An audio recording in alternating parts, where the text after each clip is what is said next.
Bonjour tout le monde, merci d'être là pour cette avant-dernière conférence pendant les rencontres 7e art.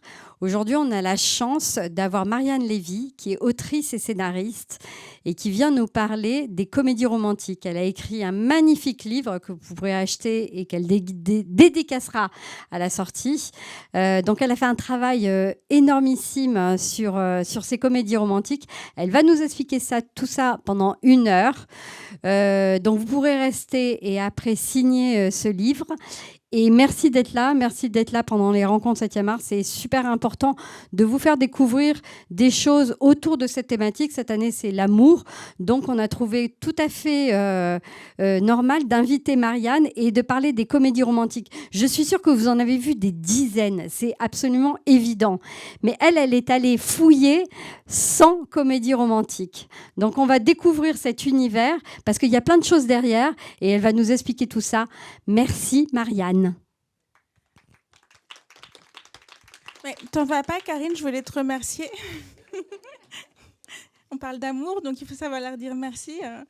Voilà, je suis ravie d'être là. Merci pour cette invitation. Je trouve que c'est important, ce thème aujourd'hui, dans le monde dans lequel on vit. Ça me paraît assez fondamental. Je suis très touchée de cette invitation et votre affiche est géniale. Donc voilà, merci.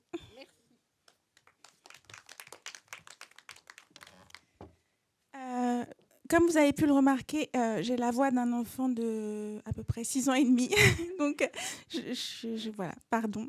Mais je vais vous dire des choses très sérieuses avec cette petite voix. En tout cas, j'espère. Donc, le thème de cette conférence, c'est la comédie romantique, la révolution douce. Alors, en fait, je ne vais pas tellement faire une conférence parce que, voilà, moi, mon métier, c'est d'écrire des histoires. Je n'ai écrit que des comédies romantiques. J'ai été romancière et puis un jour j'ai reçu un coup de téléphone et on m'a demandé si j'étais d'accord pour écrire une série, une comédie romantique. J'ai réfléchi à peu près 2 secondes et j'ai dit oui, bien sûr. Donc j'ai eu cette chance et depuis voilà, j'écris des romans et des scénarios pour le cinéma et la télévision et qui sont tous des comédies romantiques parce que c'est un genre très important pour moi et vous allez comprendre pourquoi, j'espère, dans cette conférence. Donc en fait, ce que je vais faire, ce n'est pas un plaidoyer, mais j'ai envie de faire... c'est pas une conférence, c'est un plaidoyer. Voilà, j'ai envie de défendre ce genre. C'est un genre qui est vraiment méprisé. C'est un genre qui est considéré, vous voyez, l'échelle artistique du cinéma. Presque tout en bas, il y a la comédie. Et encore en dessous de la comédie, il y a la comédie romantique. Donc, et pourtant ce genre cinématographique, il a été créé dans les années 30 par des cinéastes qui sont aujourd'hui considérés encore comme majeurs. Je pense à Lubitsch, Wilder, Capra. Enfin, il y a énormément de cinéastes qui ont inventé le cinéma presque et qui se sont emparés de ce genre pour raconter des histoires. Donc, je ne vais pas vous spoiler parce que je vais reparler d'eux un peu plus tard. Mais en tout cas, voilà, ce que je veux vous dire, c'est que ce que je veux faire, c'est vraiment un plaidoyer pour ce genre. Et pour le faire, je vous propose de faire un voyage dans la tête d'un scénariste qui écrit une comédie romantique. Donc, ce qu'on va faire ensemble, c'est qu'on va passer par, vous savez, c'est un terme un peu technique dans le jargon, on appelle ça aux États-Unis. Il se trouve que c'est un genre qui est né aux États-Unis. Donc, on emploie des mots anglais, on appelle ça les story beats. Dans chaque genre, que ce soit le polar, enfin tous les genres, et donc ici la comédie romantique, il y a un certain nombre d'étapes que le scénariste emprunte, de passages obligés. Et donc, on va, si vous voulez bien m'accompagner, passer par toutes ces étapes pour finalement défendre ce genre cinématographique qu'est la comédie romantique. Alors, je voulais commencer un peu par faire la liste de tous les adjectifs qu'on lui accole. Comme ça, on s'en débarrasse tout de suite. Hein. Et puis, comme ça, on peut mieux les combattre. On dit qu'elle est niaise, qu'elle est basique, qu'elle est vide et qu'elle serait caricaturale. Je pense que ce qu'on lui reproche, c'est de parler d'amour. Et comme je vous le disais, l'amour, en fait, c'est pire que le rire, c'est pire que la comédie. Donc, c'est presque un gros mot, en fait, qui oblitérerait instantanément toute démarche artistique, tout propos de créateur, tout point de vue d'auteur. Et ce qui est hallucinant, c'est qu'en fait, quand on parle de comédie romantique, on renvoie le genre immédiatement, vous savez, au roman de gare, au roman à l'eau de rose. C'est un peu comme si, quand on parlait du polar, on comparait à un épisode de l'Inspecteur Derrick avec un film de Scorsese, ce qu'on ne ferait évidemment jamais. Mais pour la comédie romantique, on y va allègrement. Et je me suis demandé pourquoi, en fait, elle faisait l'objet d'autant de détestation. Et j'en suis arrivée à une double conclusion. Peut-être que vous pourrez, vous, choisir la vôtre. Je pense que ce qu'elle provoque immédiatement, c'est une forme de pudeur. Parce que le terrain de la comédie romantique, c'est notre intimité. Et ce n'est pas forcément un endroit où on aime aller publiquement, en fait. D'ailleurs, il y a beaucoup de gens qui apprécient les comédies romantiques et qui ne l'avouent pas. Et c'est un peu ce qu'on appelle un guilty pleasure. Et ça, c'est l'explication, je dirais, la plus optimiste. Mais il y a une explication qui est beaucoup moins optimiste, c'est que c'est un genre qui est vraiment beaucoup écrit et, par des femmes. Et également, c'est un genre dans lequel les personnages principaux sont souvent des héroïnes. Donc, je sais qu'il y a tous ces débats aujourd'hui et qu'il y a un féminisme pluriel. Donc, il y a toutes les couleurs de féminisme, mais même si on emprunte une nuance modérée, on peut se demander si le fait que toutes ces héroïnes, enfin tous ces personnages soient des héroïnes et que bien souvent les scénaristes soient des scénaristes, n'est pas à l'origine du mépris dont fait l'objet ce genre. Ce qui est d'ailleurs, ce mépris, en fait, il se traduit également dans les endroits où le cinéma est récompensé. J'ai jeté un œil. En fait, par exemple, aux Oscars, il n'y a vraiment qu'une toute petite poignée de comédies romantiques qui ont été récompensées. On a New York, Miami en 1934, on a Gigi en 1958, on a The Apartment en 1960, on a Annie Hall en 1977 et Shakespeare in Love en 1998. Ça fait pas beaucoup par rapport à tous les génies qui se sont emparés du genre. Mais les États-Unis sont quand même exemplaires comparés à la France, parce qu'en France, en fait, il n'y a eu que 2 Césars attribués à des comédies romantiques, et en fait, c'était des Césars du meilleur film étranger. C'était 4 mariages et un enterrement en 1995 et Simple comme Sylvain en 2024. Comme s'il fallait être tragique forcément pour faire sens, même si on peut faire sens en étant tragique. Évidemment, je suis pas en train de prétendre qu'un cinéma est supérieur à un autre. Je suis juste en train d'essayer de montrer que le rire et cette émotion amoureuse, elle peut aussi permettre de questionner la société, de réfléchir à la manière dont on peut vivre ensemble. Voilà. J'étais en train de me faire rire toute seule, ce qui arrive fréquemment, je suis désolée. Alors, voilà. On en revient à Lubitsch, Wilder et Capra, justement pour cette question du sens, pour sa puissance en fait symbolique, revenir aux origines de la comédie romantique dans les années 30 à Hollywood, dans un contexte qui nous rappelle un peu tristement celui dans lequel on est en train tous de vivre, dans une sidération absolue de ce qui se passe aujourd'hui dans le monde, notamment de l'autre côté de l'Atlantique. Donc on est en 1930, il y a une censure terrible, et c'est pour ça que j'avais pas prévu de faire ce parallèle quand Karine m'a invitée pour faire cette conférence, mais enfin, il saute aux yeux aujourd'hui. Une censure terrible qui s'abat sur Hollywood. Il y a un sénateur qui s'appelle Hayes, qui ne vend pas de voiture électrique, mais bon, il a la même motivation que celui qu'on connaît. Donc, il crée un code de production. Et ce code, tous les studios doivent s'y plier. Donc, tous les scénarios sont relus vraiment et font l'objet d'une censure terrible. Il faut véhiculer quelque chose qui est de l'ordre de la morale selon ses censeurs. Et ce qui est d'extraordinaire, et d'ailleurs, en espérant que la même chose se reproduise aujourd'hui, c'est qu'en voulant censurer, ils ont donné naissance à un genre qui est hyper impertinent et ce qui s'appelle ce qu'on appelle la screwball comédie en anglais. Screwball, du geste du lanceur de la balle au baseball, parce que en fait l'objectif du lanceur, c'est de tromper celui qui va se servir de sa batte. Comme je suis pas très performante en baseball, je sais pas si on dit un batteur, parce qu'on pourrait, enfin bref, pardon pour ce, ce trait d'esprit très très discutable. Et en tout cas, voilà, donc il lance la balle et en fait il la lance d'une certaine manière et elle dévie dans l'air et du coup le batteur ne peut jamais l'intercepter. Et cette screwball comédie, c'est exactement ce qu'elle fait. Elle déjoue la censure avec une impertinence folle. Et en fait, les censeurs, en voulant corseter la société américaine de l'époque, des années 30, en voulant enfermer notamment les femmes dans un certain rôle, voilà, ils ont permis à ce cinéma d'éclore et paradoxalement provoquer leur chute à travers le cinéma. Je pense notamment à certains Lame Show de Billy Wilder, dont beaucoup disent que ce film a signé la fin de la censure. Mais ça arrive plus tard, ça.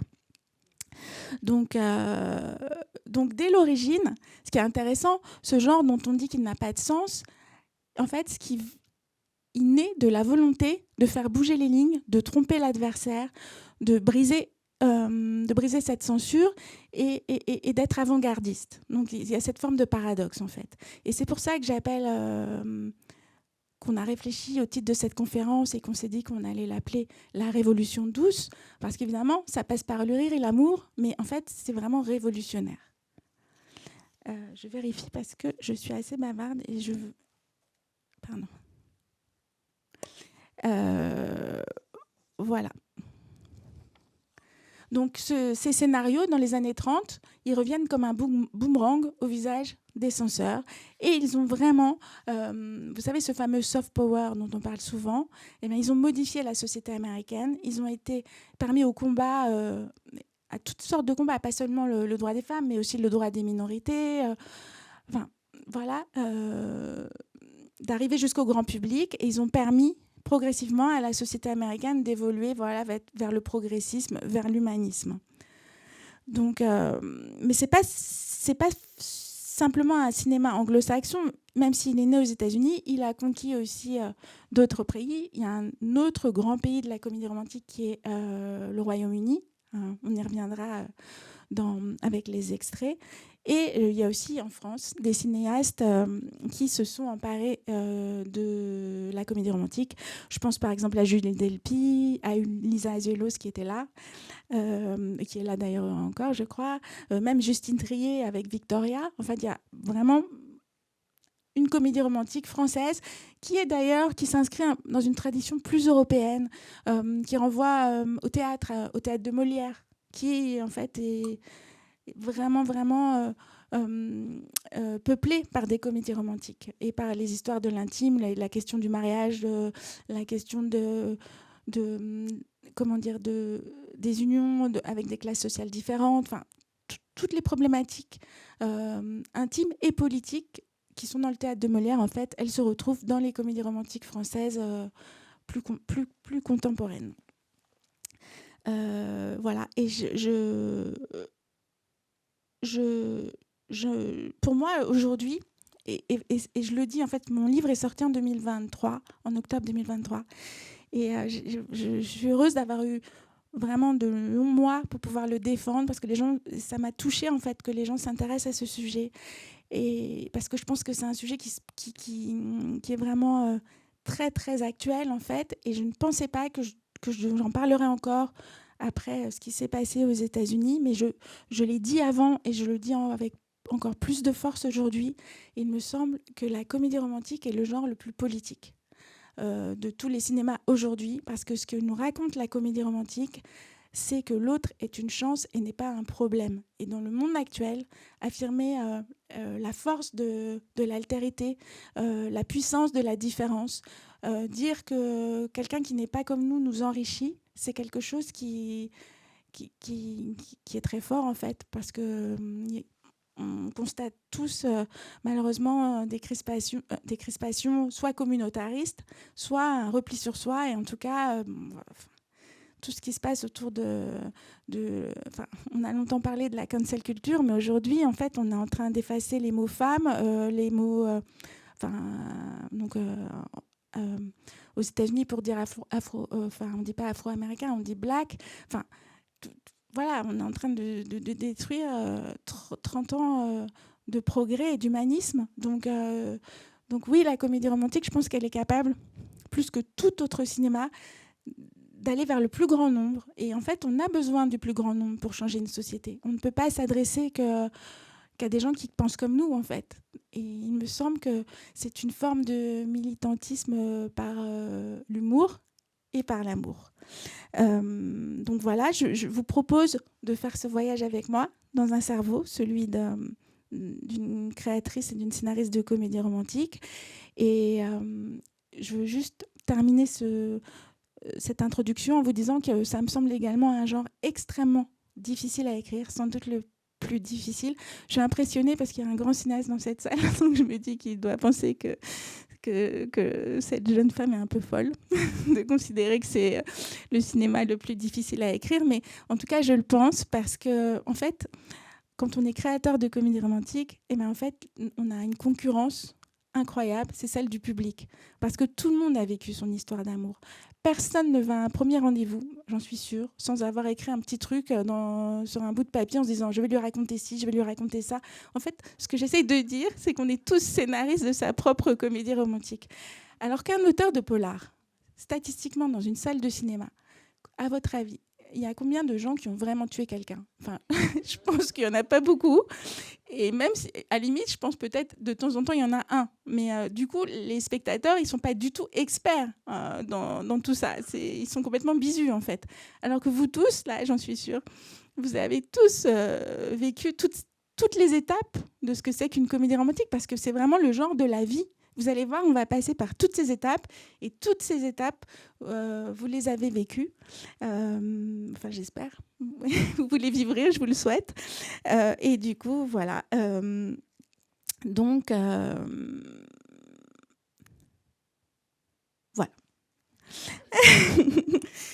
Donc, on va commencer. Qu'est-ce qui se passe dans une histoire d'amour ? Comment ça commence tout ça ? Ça commence par un premier regard. Voilà. Pourquoi vous êtes dans la rue et vous, je sais pas, vous faites vos courses, n'importe, vous faites un jogging, je sais pas, vous faites votre lacet, vous levez, et il y a un regard et il se passe quelque chose.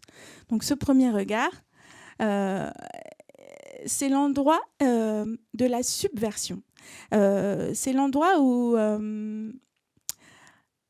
les deux êtres que tout oppose vont se croiser pour la première fois et où le regard qui est le leur sur le monde va se rencontrer pour la première fois.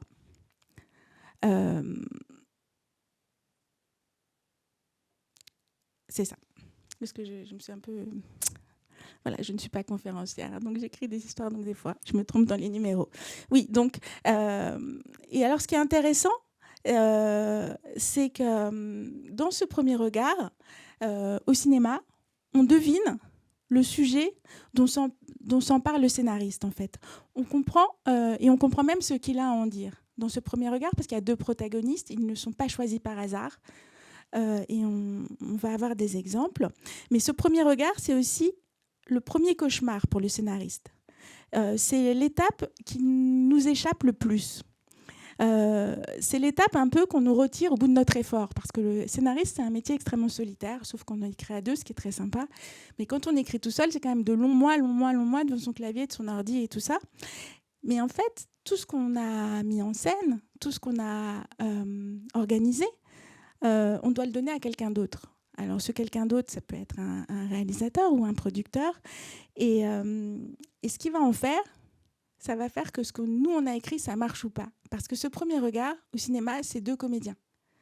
Et vous savez, cette alchimie, ça peut être deux comédiens absolument géniaux, et pourtant, il ne va rien se passer entre eux.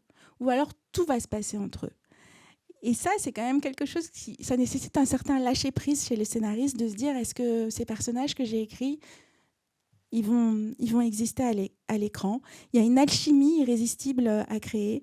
Tout ça, c'est l'histoire... ça se passe à l'étape du casting. Et alors, c'est fait de plein de hasards, en fait. Par exemple, le calendrier des comédiens.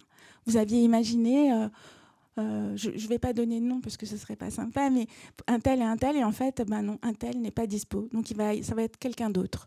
Il y a quand même un exemple que je peux partager avec vous. Ce film Shakespeare in Love, donc, qui a eu un Oscar du meilleur film, en fait, c'est Gwyneth Paltrow qui est aussi récompensée pour son rôle dans Shakespeare in Love, mais ça ne devait pas être elle, ça devait être Julia Roberts.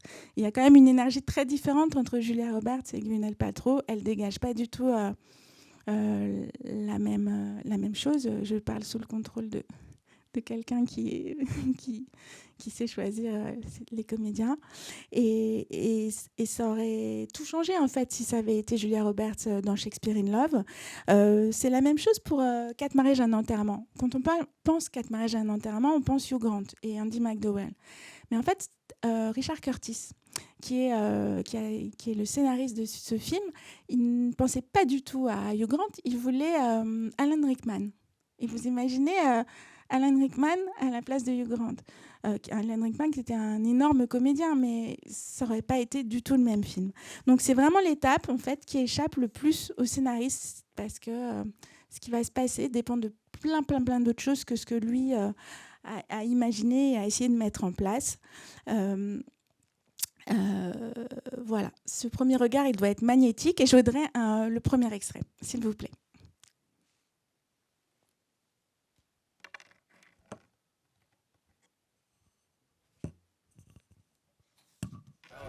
They can't take my gold blunt, can't take my bullet holes up, can't take my clothes up. They can't break my hose up, they can't break these shoulders or make my quota. What the fuck? What are you doing? Stop! You're attacking me! Stop! Stop! Please, relax. Fine, okay?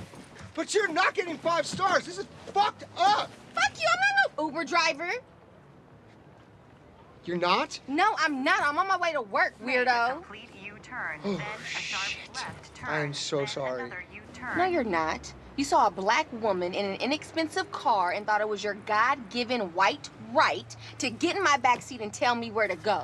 It's a tale as old as time with your racist ass. Get out! I know this seems like a racism, but it's not. My Uber driver is a black woman who drives a Mini Cooper. Her name is Hyacinth Ajanlekoko Oh, wow. Butatembe. So, Okay. So I guess Hyacinth, whatever, looks like me since we all look alike. I mean, honestly, fucking, you guys are twins. Oh my God, wait, she really does look like me. Yeah, this is like a 23andMe situation. Like, I want to introduce you guys. I mean, Okay, you're can better you- looking for sure. Sir, can you get out of my car, please? Thank you. Look. I'm sorry. This was insane. Let me make it up to you. I know my way around Century City. Let me, get you where you're going. Who said I was lost? Make a complete U-turn, then a sharp left turn, then another U-turn. Look, okay, but can you hurry up because I really cannot be late to work, for real. Of course. Just make a right at the light. Okay. This ain't no driving Miss Daisy shit, okay? Okay. Si vous n'avez pas vu ce film, je vous le recommande. C'est un film assez récent, en fait, de Kenya Barris. Il a écrit le scénario avec Jonah Hill. Ça s'appelle You People. C'est un film de 2023. Et c'est un film dont le thème, c'est un film qui est très très très drôle, mais qui a un thème, et c'est la collision identitaire, en fait. Il met en scène Ezra, qui est issue d'une famille juive progressive de Los Angeles, et Amira, qui, elle, est donc afro-américaine, et dont le père est interprété par Eddie Murphy, qui est hilarant dans le film. Et en fait, il se trouve que c'est un disciple de Louis Farrakhan. Donc, vous pouvez comprendre un peu ce qui va se passer dans cette famille. Et ce qui est intéressant dans ce film, là vraiment on est dans le sens, c'est que Kenya Barris elle poursuit le travail de réflexion sur l'identité afro-américaine.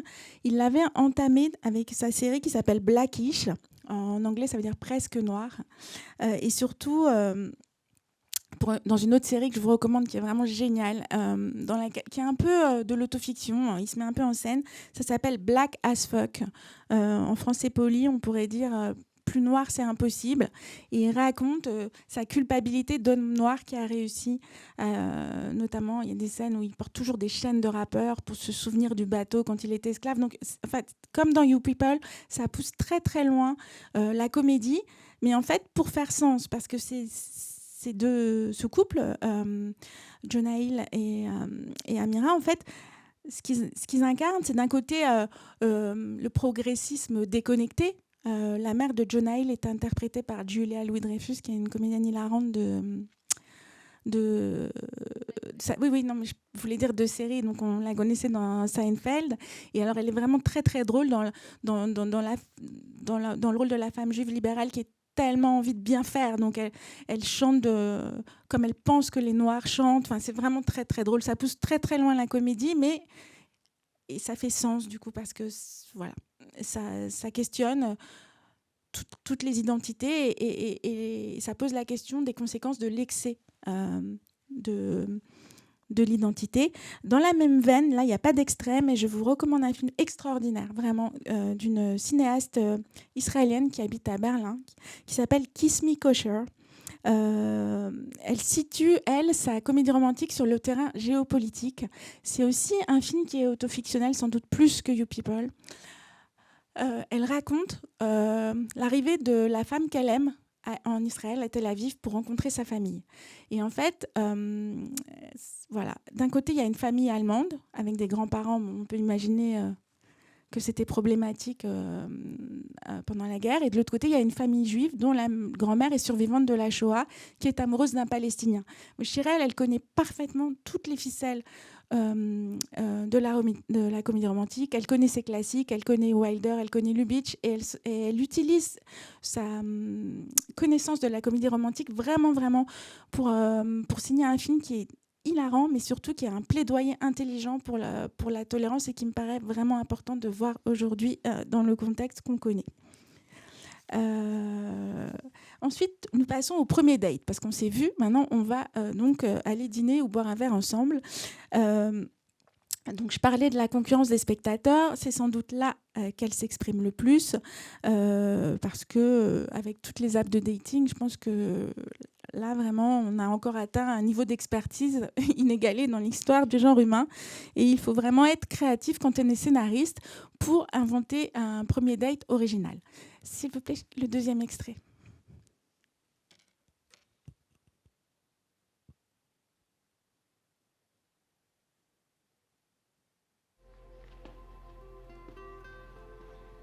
Hi. Hello. I brought these, but clearly...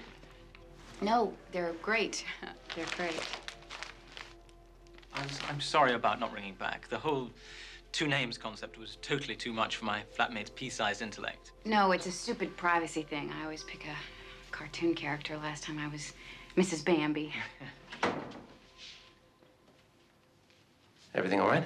Yes, thank you. And you're from Horse and Hound? Good. Is that so? Well.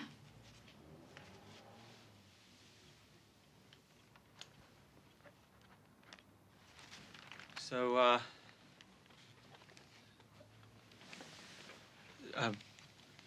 I'll just fire away then, shall I? Right. The film's great, and I just was wondering whether you ever thought of having more horses in it. Well, we would have liked to, but it was difficult, obviously being set in space. Space, right, yeah, obviously, very difficult. I'm so sorry, I arrived outside, they thrust this thing into my hand, I didn't... No, it's my fault. I thought this would all be over by now. I just wanted to sort of apologize for the kissing thing. I seriously don't know what came over me, and I just wanted to make sure that you were fine about it. Yeah. Absolutely fine. Do remember that Miss Scott is also keen to talk about her next project, which is shooting later in the summer. Ah, yes, excellent. Excellent.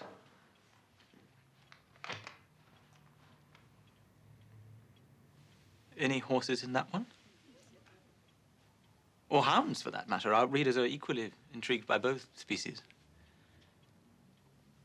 It takes place on a submarine. Oh. Well, bad luck. But, if there were horses in it, would you be riding them, or would you be getting a stunt horse double man thing? I'm a complete moron. I apologize. This is very weird. It's the sort of thing that happens in dreams, not in real life. I mean, good dreams. It's a dream, in fact, to see you again. What happens next in the dream? I suppose in the dream scenario, I just change my personality, because you can do that in dreams, and walk over and kiss the girl, but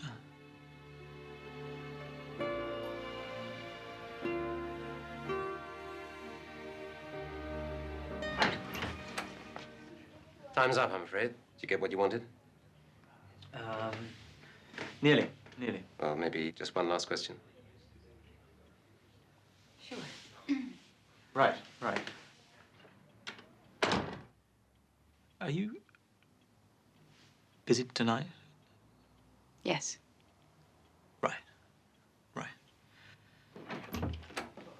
Come in. Well, it was nice to meet you.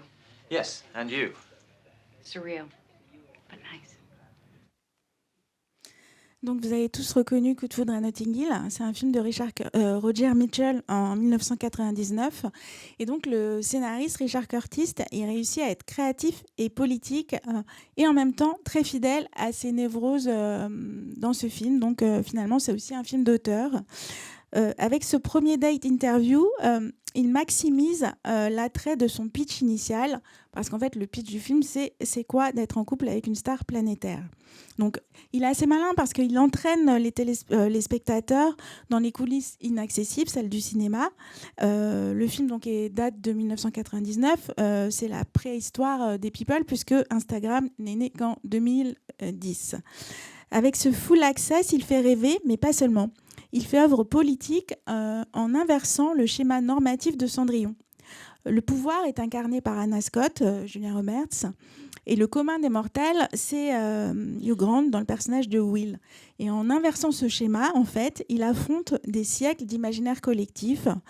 Et ce n'est pas sa première tentative à Richard Curtis, c'est un récidiviste.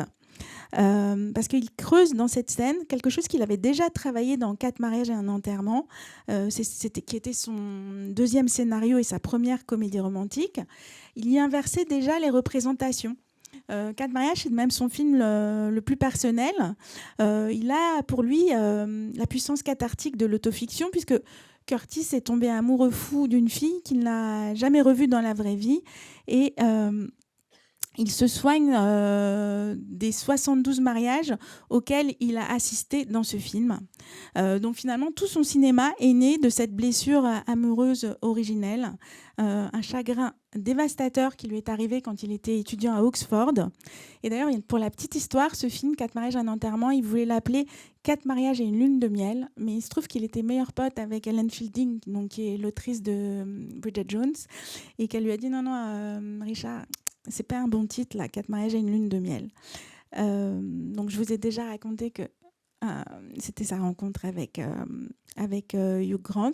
Je voudrais terminer par un très joli film dont on n'a pas d'extrait, mais que je vous recommande. C'est un film de 2023 qui est fait par 2 scénaristes anglais, Tom Melia et Nathan Bryon, qui adorent le cinéma de Curtis. C'est des trentenaires, mais qui ne se retrouvent pas dans son cinéma. En fait, ils ne retrouvent pas le Londres dans lequel ils vivent, ils ne retrouvent pas leur vie. Ils l'apprécient, mais pour eux, c'est un monde qui est fantasmé, ce n'est pas leur monde. Et du coup, ils ont écrit un film qui est truffé d'hommages à Curtis, mais qui s'inscrit dans leur réalité à eux, qui s'appelle Rye Lane. Donc, je vous encourage à le voir, il est vraiment génial. C'est un Londres sans bus rouge, un Londres multiculturel avec 2 héros noirs. Et ils sont noirs, mais c'est pas le sujet en fait. Voilà. Deuxième extrait, s'il vous plaît, vous allez voir, c'est un film vraiment, vraiment chouette. Enfin, c'est le troisième du coup, pardon.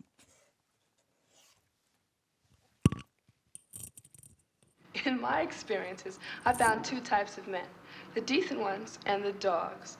It seems that men are taught not to be in touch with themselves, with their true feelings, but the things that they do say, weak.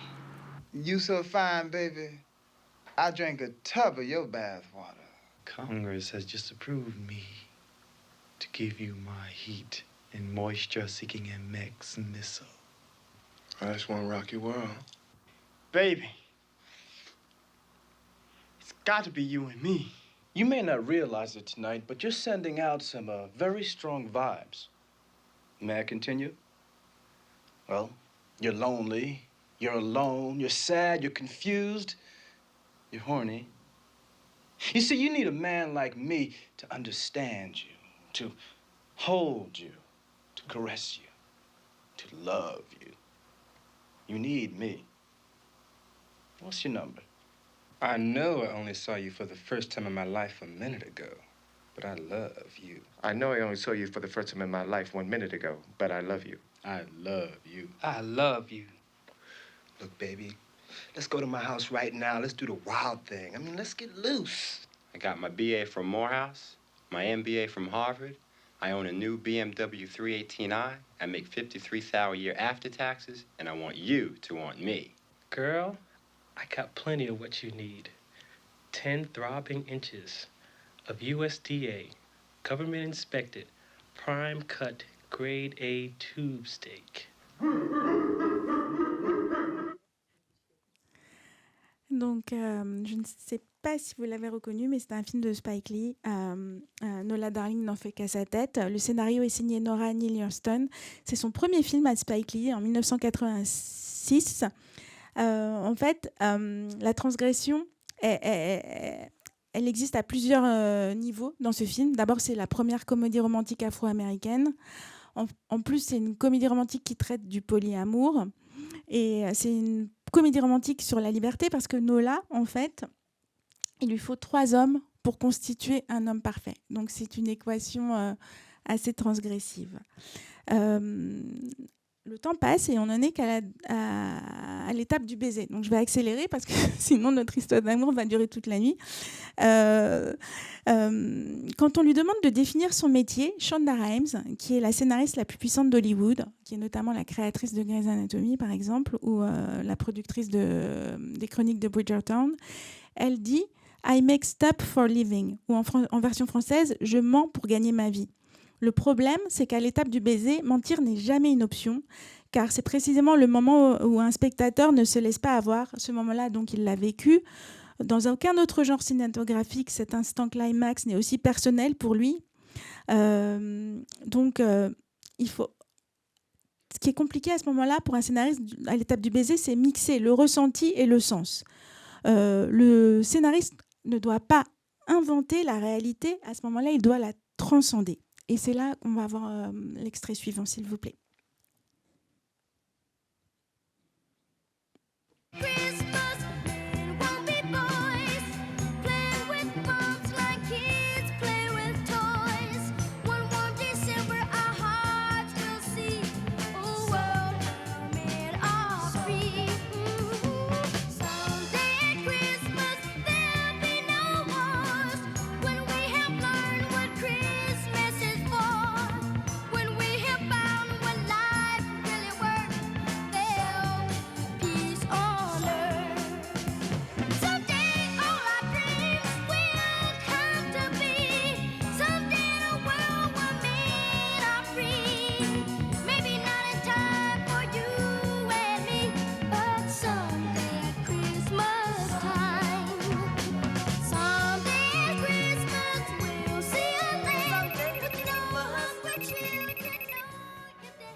Hey. Have you seen it? Seen what? Creek Secrets. You need to look at your computer right away. Donc c'est un extrait de Love Simon, c'est un film de Greg Berlanti qui a été adapté du best-seller Moi Simon, 16 ans, Homo sapiens, mais il est co-signé par 3 scénaristes. Et la puissance de cette scène, elle résume la puissance de ce film. C'est à la fois un baiser qui est très familier parce que c'est un baiser qui a été rêvé, espéré, attendu, et à la fois très fort du point de vue des représentations parce que c'est une comédie romantique sur l'épreuve du coming out. Une homosexualité déjà sujet de ce cinéma, mais davantage abordée par le prisme de la pure comédie. On pense à une référence absolue quand on aborde ce sujet, c'est le Certain Lame Show de Billy Wilder, dont le final est devenu culte.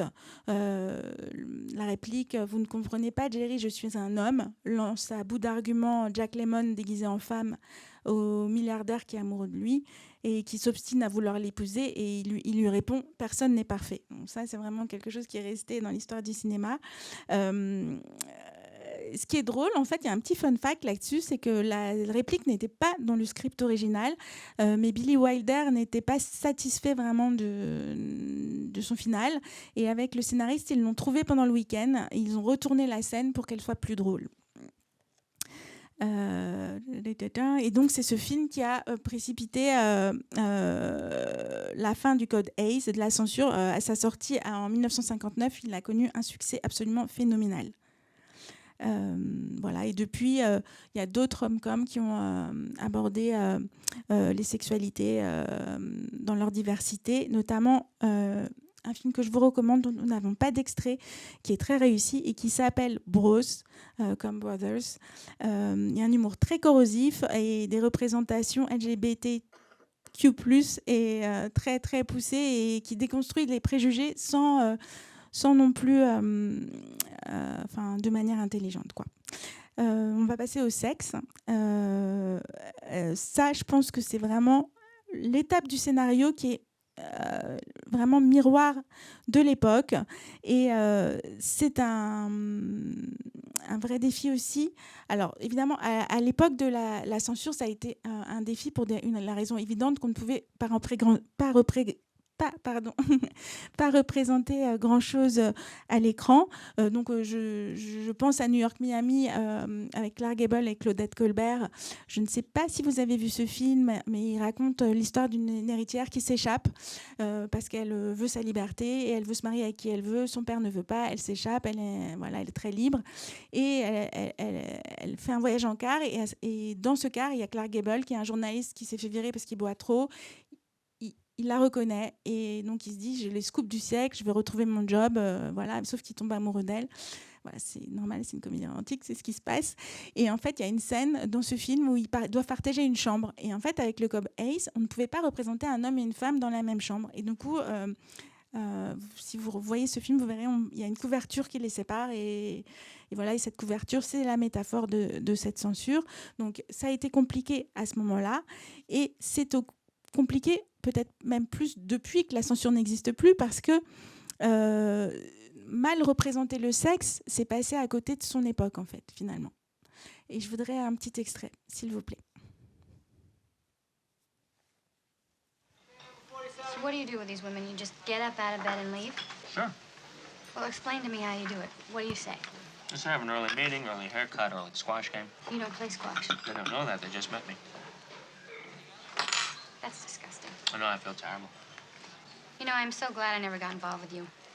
I just would have ended up being some woman you had to get up out of bed and leave at 3 o'clock in the morning and go clean your andirons. And you don't even have a fireplace. Not that I would know this. Why are you getting so upset? This is not about you. Yes, it is. You are a human affront to all women, and I am a woman. Hey, I don't feel great about this, but I don't hear anyone complaining. Of course not. You're out the door too fast. I think they have an okay time. How do you know? I mean, how do I know? I know. Because they... Yes, because they... How do you know that they're really... What are you saying? That they fake orgasm? It's possible. Get out of here. Why? Most women at one time or another have faked it. Well, they haven't faked it with me. How do you know? Because I know. Oh. Right. That's right. I forgot. You're a man. What is that supposed to mean? Nothing. It's just that all men are sure it never happened to them, and most women at one time or another have done it, so you do the math. You don't think that I could tell a difference? No. Get out of here.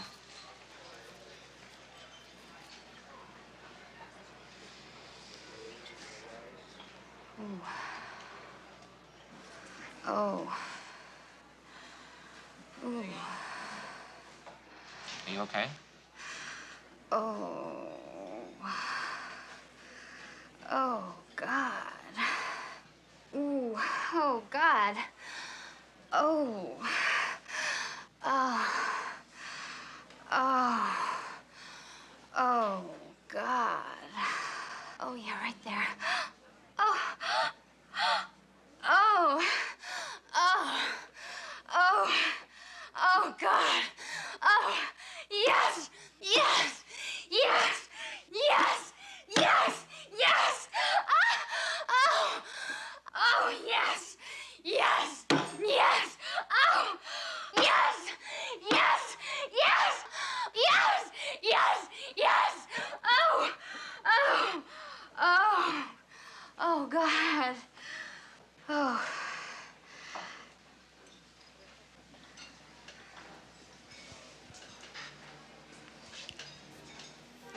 I'll have what she's having.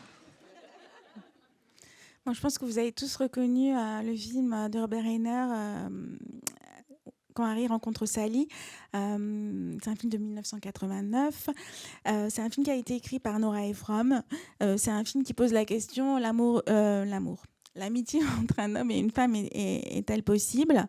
Harry et Sally, cette question, ils se la posent pendant 11 ans. Et je trouve que ce film, enfin l'histoire de ce film, je veux juste vous la raconter en quelques secondes parce qu'elle est incroyable. En fait, ce film, il est né d'une rencontre. Rob Reiner a voulu déjeuner avec Nora Ephron parce qu'il avait envie qu'elle lui écrive un film d'avocat. Et elle a refusé. Elle n'avait pas du tout envie d'écrire un film, une histoire d'avocat. Mais avant d'être scénariste, Nora Ephron, elle était journaliste. Et du coup, ce déjeuner, elle en a profité pour poser des questions à Reiner. Et il était en pleine rupture amoureuse. Il était assez remonté. Et il lui a soutenu pendant tout le repas que l'amitié entre les hommes et les femmes n'était pas possible. Donc, on peut remercier cette idée de film d'avocat. Et cette scène, à l'origine, ça devait être une conversation. Cette idée d'orgasme, en fait, c'est Meg Ryan qui l'a eu la veille de tourner la scène. Et elle s'est dit, tiens, mais si on faisait ça. Et sur le tournage, quand elle est arrivée, tout d'un coup, elle a flippé. Elle s'est dit, non, revenons à la conversation. Finalement, ils ont insisté, ils ont bien fait parce que c'est devenu une scène culte du genre. Et juste pour dernière petite anecdote, à la fin de la séquence, quand il y a une femme un peu plus âgée qui dit « je voudrais le même sandwich qu'elle », il se trouve que c'est la mère du réalisateur. Voilà. En tout cas, cette scène est politique parce qu'elle marque un vrai tournant. La sexualité s'impose comme un enjeu central dans les comédies romantiques. Elle est désormais mise en débat. On combat sa dimension normative, on la réclame plurielle. Le plaisir féminin est représenté. Sur le grand écran, les femmes sont désirantes, en maîtrise de leur corps et de leur plaisir. L'autre grande cinéaste de la comédie romantique de ce point de vue-là, c'est une autre américaine qui s'appelle Nancy Meyers et qui s'est notamment emparée du sujet de l'agisme. Et elle a beaucoup représenté le désir et le plaisir et la sexualité et les amours des femmes de plus de 50 ans. Notamment un super film avec Meryl Streep qui s'appelle Pas si simple. Et également Tout peut arriver avec Diane Keaton. Je crois que Diane Keaton, c'est une de ses actrices fétiches. Voilà, et grâce à Quand Harry rencontre Sally, toute scène de sexe dans une comédie romantique peut potentiellement avoir un pouvoir politique. On va passer à la danse maintenant, c'est une autre étape. Vous voyez, pendant très très longtemps, le seul endroit où les hommes et les femmes pouvaient se toucher finalement, quand ils étaient amoureux, c'était au bal. Parce que la bienséance faisait que ce n'était pas possible autrement. Et donc cette étape de bal, par exemple, elle est très très utilisée par Jane Austen dans Orgueil et préjugés, par exemple, ou dans cette littérature-là. C'est vraiment un moment, un climax. Depuis que les hommes et les femmes ont le droit de se toucher, c'est beaucoup plus compliqué, en fait, l'étape de la danse, parce qu'elle n'est pas seulement physique, elle est métaphorique. La danse, c'est le moment où les gens, enfin deux personnes, que ce soit deux hommes, deux femmes, un homme, une femme, peu importe, mais en tout cas, l'étape de la fusion, l'étape de la manière, le moment où on reconnaît l'autre comme quelqu'un d'important pour soi, en fait. Le moment où on fait tomber peut-être son armure et on accepte de dialoguer avec son corps, avec quelqu'un qui est différent. Et du coup, il faut quand même qu'elle existe dans toute comédie romantique, mais de manière métaphorique. Là, je vous ai sélectionné un extrait d'un film que j'ai adoré, de 2022. Du coup, il danse, mais il y a quand même une dimension métaphorique. Merci pour l'extrait.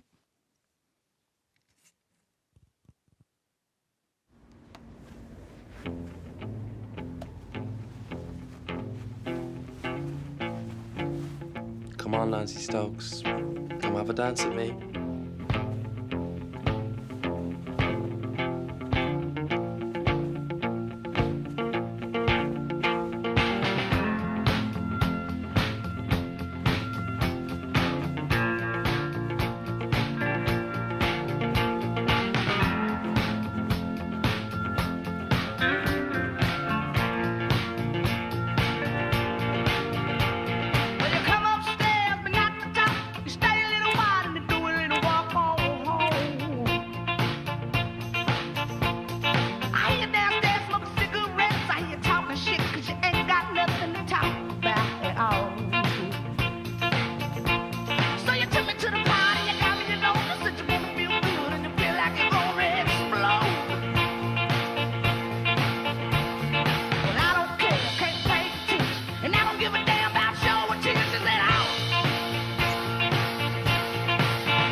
To be my daughter again.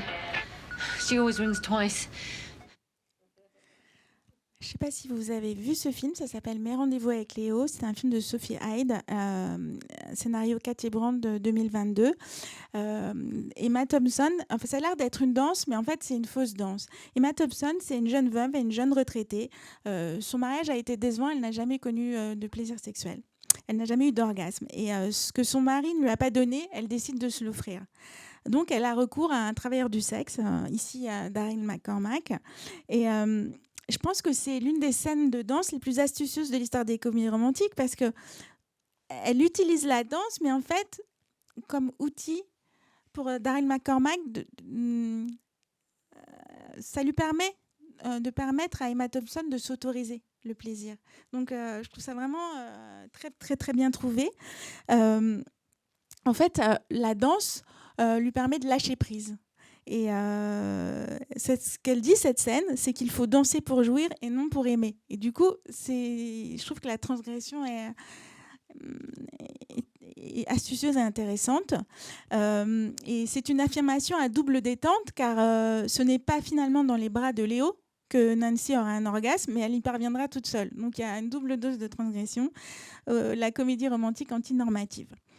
Alors évidemment, dans toutes les histoires d'amour, il y a un moment où ça commence à se passer un peu moins bien. Souvent, c'est à cause du rival. Donc, c'est une autre étape indispensable à l'écriture d'une comédie romantique.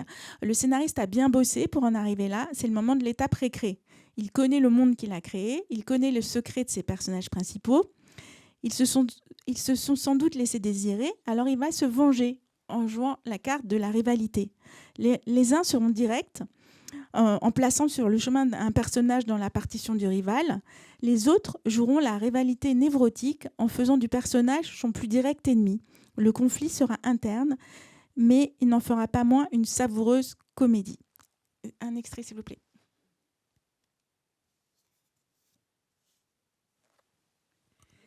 C'est un film de 2000, c'est un film de Nancy Meyers dont je vous parlais un peu plus tôt. Je pense que c'est son film le plus réussi, le plus drôle. Il a été co-signé par 3 scénaristes. Donc c'est une comédie romantique, ce qu'on appelle high concept. Vous avez compris que tout d'un coup, Mel Gibson commence à entendre ce qui se passe dans la tête des femmes. Et évidemment, au début du film, c'est vraiment un masculiniste, on dirait ça aujourd'hui, qu'il est masculiniste, il est hyper macho, il est très, très misogyne. Évidemment, dès qu'il commence à comprendre qu'il entend dans le cerveau des femmes, il en profite. Et puis progressivement, ce pouvoir qui lui est tombé dessus, dans des circonstances que je ne vous dévoilerai pas parce que je ne veux pas gâcher votre plaisir, en fait, l'amène à découvrir ce que c'est que l'empathie. Et dans ce film, c'est un film de 2000, en fait, ce qui est fou, c'est que finalement, c'est une déconstruction en règle de la puissance masculine. Et l'une des manifestations les plus significatives de la révolution tout Cachemire de Nancy Meyers. Parce que cette cinéaste, on lui reproche son cinéma très bourgeois. Et c'est vrai que ce n'est pas une championne de la diversité, mais en tout cas, depuis qu'elle écrit, ou réalise d'ailleurs, parce qu'elle fait les deux, elle a toujours travaillé à faire bouger les lignes pour les femmes. Et d'ailleurs, du point de vue de la diversité, elle a fait amende honorable dans un court-métrage qu'elle a tourné pendant le Covid. C'est le 3e volet du Père de la mariée. Je ne sais pas si vous l'avez vu, mais en tout cas, dans le rôle de la mariée, elle a casté une comédienne afro-américaine. Voilà. Avant-dernière étape, celle de la rupture. Alors autant l'étape du rival, c'était un peu une récré pour le scénariste, autant celle de la rupture, c'est un défi. Parce que la rupture parfaite qu'un scénariste recherche est bien particulière. Ce qu'il cherche, c'est une rétractation. Submergé par la peur, chaque personnage doit se replier sur lui-même. C'est le miroir inversé du premier regard. Pour être puissante, la rupture doit faire sens et donc s'éloigner du stéréotype de la femme dévastée par l'échec du couple. Le scénariste doit prendre du recul et se rencontrer. Alors c'est là où évidemment c'est idiot, hein, les fautes de frappe, c'est pas se rencontrer, c'est se reconcentrer sur la dimension politique de son travail. Ici, il doit renverser la table. 2 exemples me viennent en tête.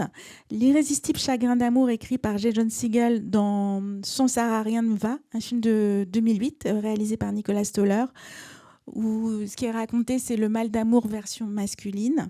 Même approche radicale dans Quelqu'un de bien, ça évidemment c'est les titres en français mais ce n'est pas les titres originaux des films, de Jennifer Kaytin Robinson, qui signe un enterrement de vie de jeune fille à l'envers en suivant le deuil amoureux accéléré de Gina Rodriguez le temps d'une nuit follement urbaine avec ses 2 copines. Et on va arriver... Non, je ne vais pas sauter. J'allais sauter l'avant-dernière étape, mais je ne vais pas la sauter. Je vais aller très, très vite. Je vais vous parler du plan. Parce que le plan, c'est le plan du scénariste pour que le film tienne sa promesse et en fait qu'il arrive à exprimer son point de vue sur le monde. Mais ce plan, c'est le plan aussi des protagonistes parce que séparés par cette rupture, ils vont devoir se retrouver. Donc, il faut tricoter les deux. Les 2 plans vont coïncider. Je vous demande un petit extrait d'un film de 1953, s'il vous plaît. Have you ever heard me sing? No. Are you sure? Oh, I've not had the pleasure. Why, thank you ever so. A kiss on the hand may be quite continental, but diamonds are a girl's best friend. A kiss may be grand, but it won't pay the rental on your humble flat or help you at the automat. Men grow cold as girls grow old, and we all lose our charms in the end. Square or pear shapes, these rocks don't lose their shapes. Diamonds are a girl's best friend. Tiffany's, Cartier's,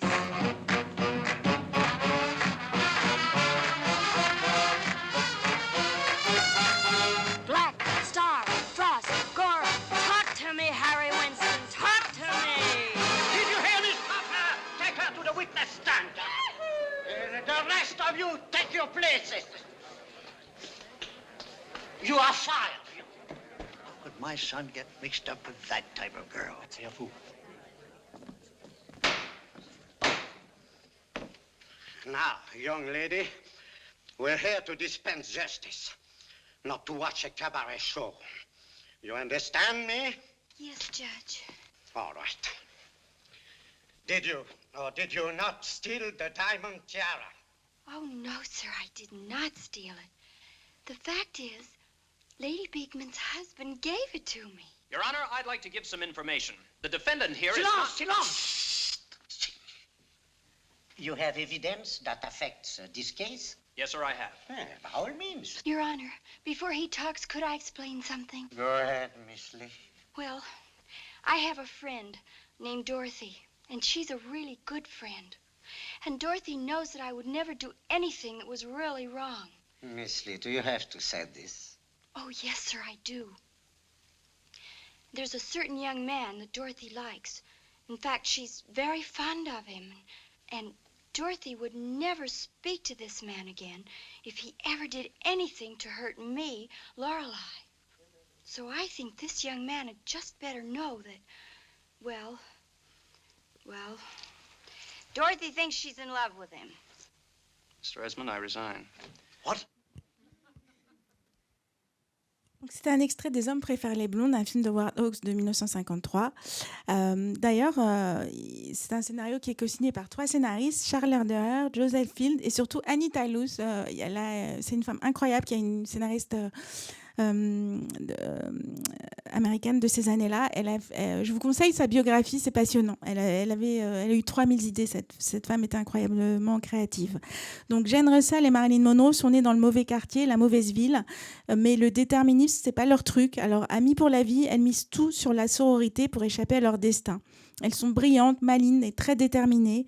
Elles réussissent à tout avoir en se jouant des hommes bien souvent moins brillants qu'elles.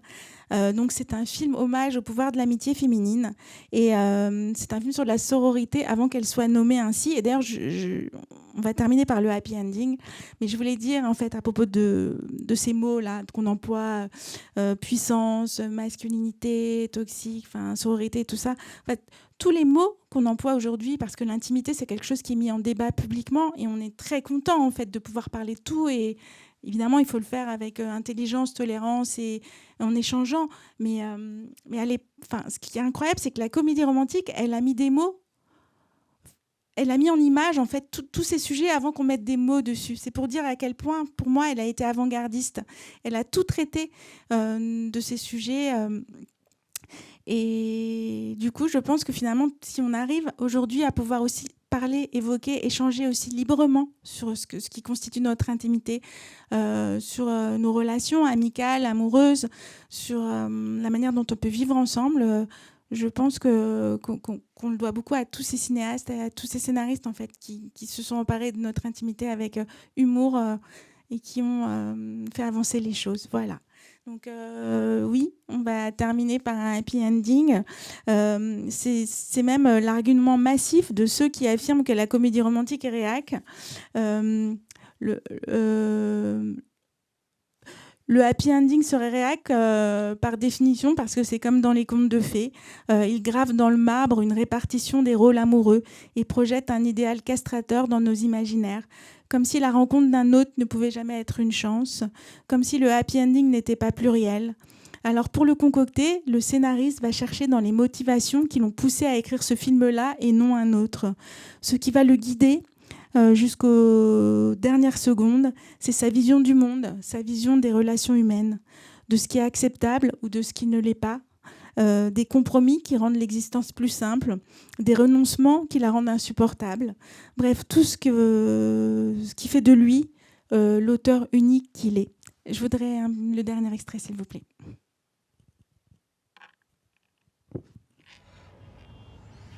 What if we missed this? What do you want to tell Natalie? We'll just see it back in New York. Okay. I do not miss this. This is bad.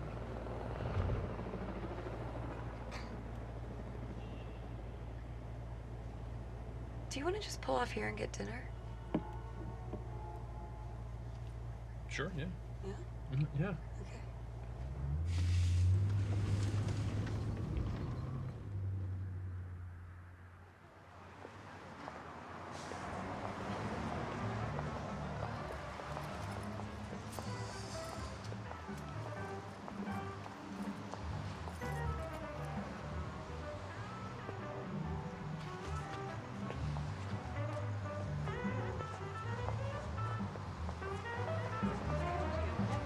You want to check it out?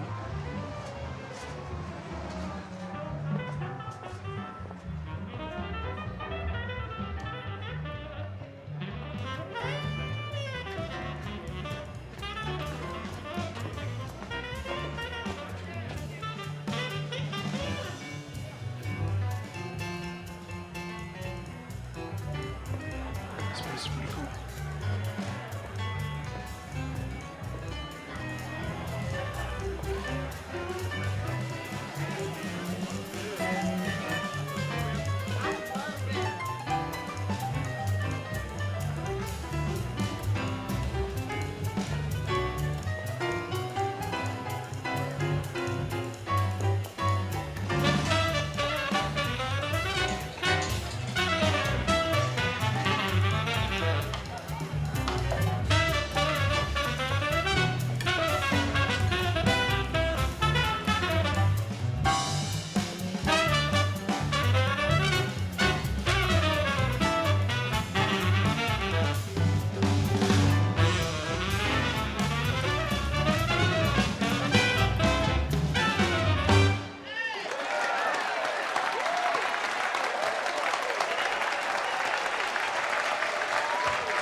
Hal Bennett on sax. Javier Gonzalez on trumpet. The lovely Nedra Wheeler on bass. The one and only Clifton Foo Eddie on drums. And a little too good on piano. So good he's gonna own this place if I'm not careful. Kyrie Tyler, everybody.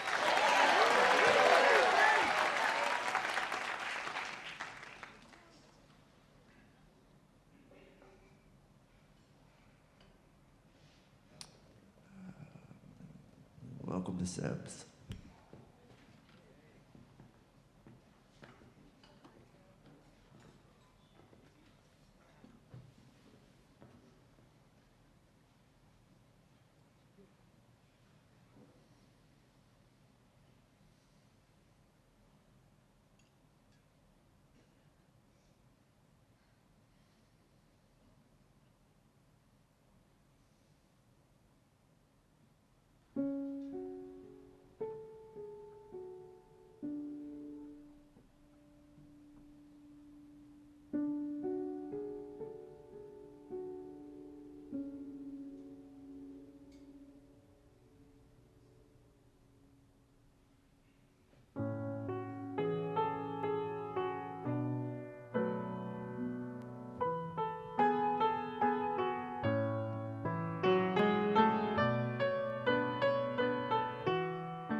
I just heard you play, and I want to...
Tous reconnu La La Land, le film de Damien Chazelle. En 2016, il signe un film hommage à l'âge d'or d'Hollywood et il apporte une réponse aussi définitive qu'irrésistible avec cette fin poignante où les deux héros se sont tant apportés l'un à l'autre, ils se sont enrichis, mais finalement ils se réalisent séparément. Je pense également à une autre fin qui vient comme un démenti réjouissant à cette histoire de happy ending cristallisant une pensée réac, celle de 4 mariages, un enterrement. Je ne sais pas si vous vous souvenez de cette dernière réplique. Quand la demande au mariage, en fait, c'est une demande de non-mariage. On lui demande « Acceptez-vous de ne pas m'épouser ?» et de ne pas m'épouser pour toujours. Je pense que c'est difficile d'être moins conservateur que ça. Voilà, j'espère que ce voyage en comédie romantique vous a appris des choses. Et en tout cas, j'ai été vraiment ravie de passer ce moment avec vous. Merci beaucoup.